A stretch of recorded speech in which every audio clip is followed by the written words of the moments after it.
છોટાઉદેપુર જિલ્લાના સંખેડાના હાંડોદ પાસેથી 5 સ્કૂટર પર લઈ જવાતો ₹2,78,332ના વિદેશી દારૂ સાથે 6 જણાને સંખેડા પોલીસે ઝડપી પાડ્યા હતા।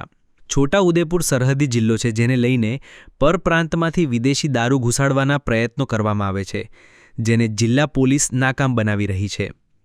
ત્યારે સંખેડા પોલીસે વધુ એક ખેપ નાકામ બનાવી છે। સંખેડા પોલીસ પેટ્રોલિંગમાં હતી ત્યારે સંખેડા પોલીસ ઇન્સ્પેક્ટર BS ચૌહાણને બાતમી મળી હતી કે હાંડોદ પાસેથી સ્કૂટર પર વિદેશી દારૂ લઈને કેટલાક યુવકો પસાર થનાર છે, જેને લઈને સંખેડા પોલીસે હાંડોદ રસ્તા પર વોચ ગોઠવી હતી।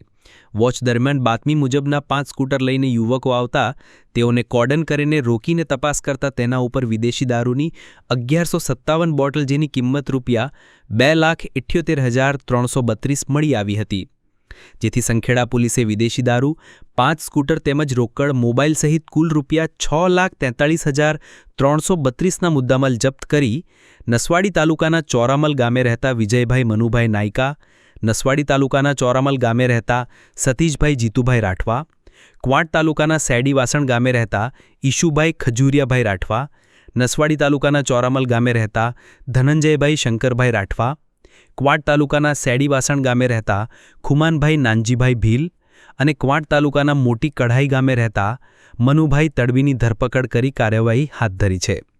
જ્યારે દારૂના આ બનાવમાં મુકેશ રાઠવા અને વિનોદ વસાવાને વોન્ટેડ જાહેર કર્યા છે। Sankheda bureau chief Surendrasinh Chavda, Sankheda.